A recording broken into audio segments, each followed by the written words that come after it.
Vous allez voir ça après les 4 vérités. Et ce matin, c'est Guillaume Daré qui reçoit Stéphane Le Foll. Oui, bonjour William, bonjour à tous. Effectivement, Stéphane Le Foll, depuis longtemps l'un des plus proches du chef de l'État. On l'a peu entendu depuis le second tour de la primaire de la gauche. Quel rôle compte-t-il jouer dans cette élection présidentielle? Il est tout de suite mon invité.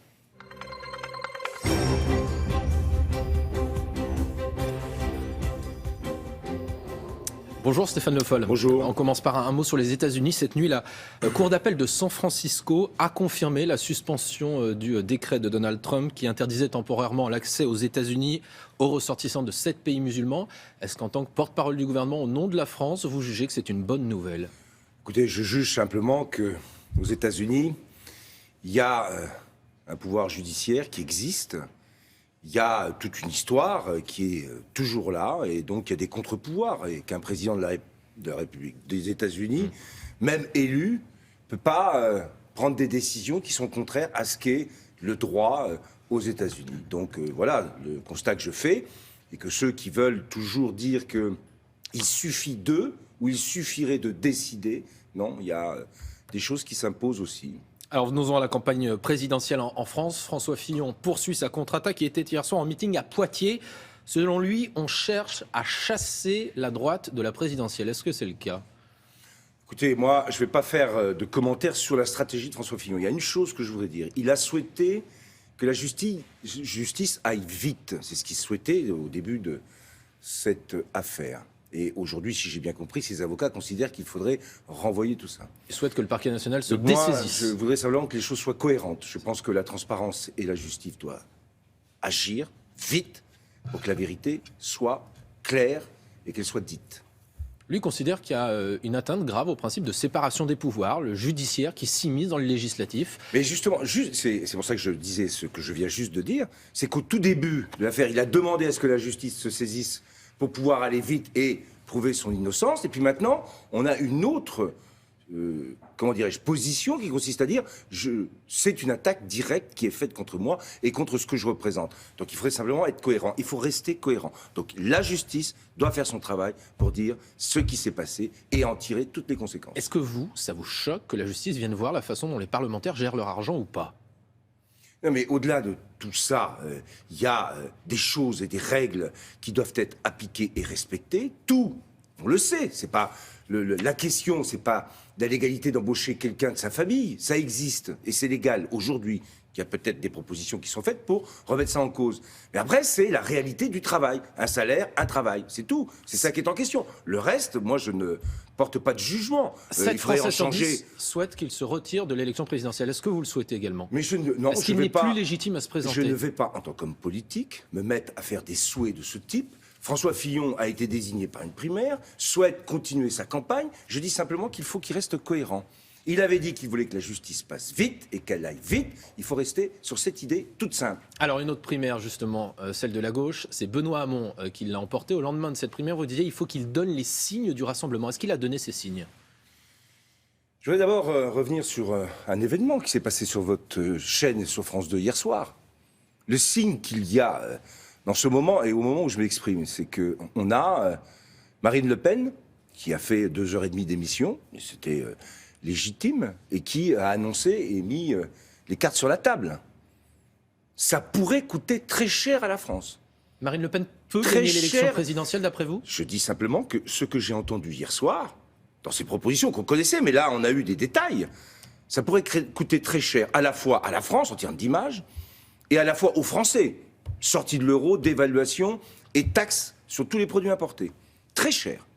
Et en même temps, je voudrais le dire tout de suite, et après je répondrai à votre question, c'est pas la petite musique qui consiste, qui laisserait penser que c'est du patriotisme, l'idée qu'il y aurait une forme de populisme.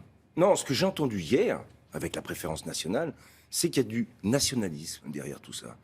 Et j'ai une phrase qui sonne dans ma tête tous les jours, quand je vois tout ça, c'est celle du discours de François Mitterrand en janvier 1995 au Parlement européen, quand il a raconté sa propre histoire et qu'il a dit cette phrase qui reste plus que jamais vraie, le nationalisme en Europe, c'est la guerre. Benoît Hamon est-il votre candidat? Est-ce que vous le soutenez pour l'élection présidentielle? Donc sur ce sujet, je voudrais rappeler ça. Et en même temps, il y a eu une primaire qui a été organisée par le Parti socialiste avec la Belle Alliance populaire. Elle a désigné un candidat, c'est Benoît Hamon. C'est votre candidat. Il m'a appelé, il est prêt, il m'a proposé de rentrer dans un conseil politique pour aider et faire en sorte qu'il y ait des discussions politiques. Vous avez accepté ? Je lui ai dit tout à fait, je verrai si il réitère cette proposition. Mais je voudrais rappeler ce que je viens de dire. Ce qui m'a frappé, et je le dis, c'est que maintenant, il y a aussi, et derrière François Fillon, aussi un projet, un programme. Retraite à 65 ans, 67 ans. Ça veut dire quoi, que sa ligne doit être très claire à Benoît Hamon ?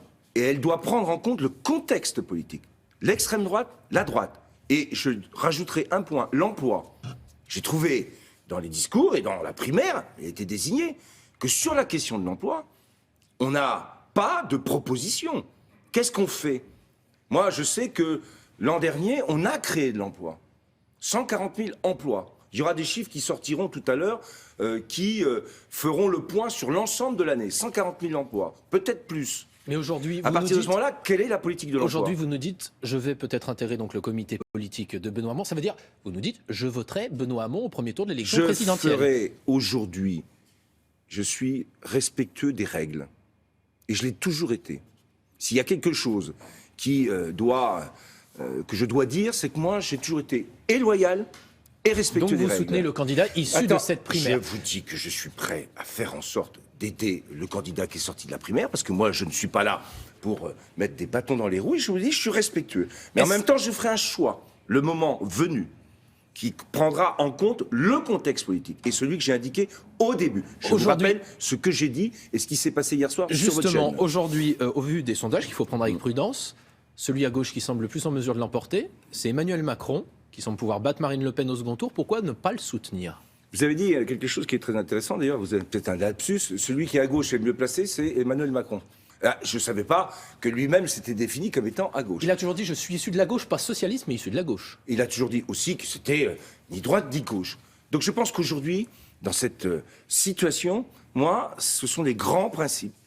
C'est la grande question de la France, des principes de la République, du rassemblement nécessaire. Vous voulez dire que vous ne savez pas où il est, Emmanuel Macron, aujourd'hui ? Écoutez, moi, j'ai écouté aussi, en partie, je n'ai pas écouté tout le discours, samedi, à Lyon.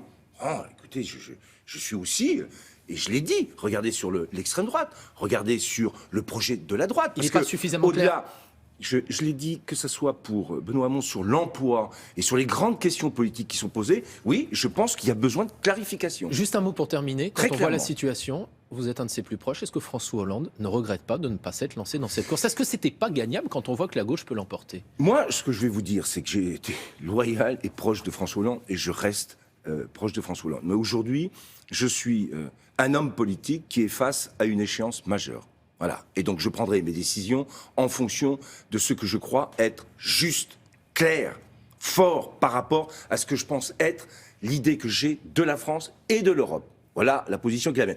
Après, François Hollande, je ne sais pas si, à la question que vous me posez, il faut mieux la poser au président de la République. Mais écoutez, on l'invitera au 4 vérités Voilà. une prochaine fois. Merci beaucoup, Stéphane Le Foll. C'était William. Ouais, c'est une bonne idée. Oui. Ouais, on peut l'inviter. Transmettez l'invitation, s'il vous plaît. C'est bien. Et en plus, il va falloir que je fasse le petit transmetteur. La semaine prochaine, s'il veut venir, il n'y a pas de souci, William. Un petit boulot supplémentaire. Un petit boulot supplémentaire. Merci, messieurs. Merci, monsieur William Léonard. À bientôt.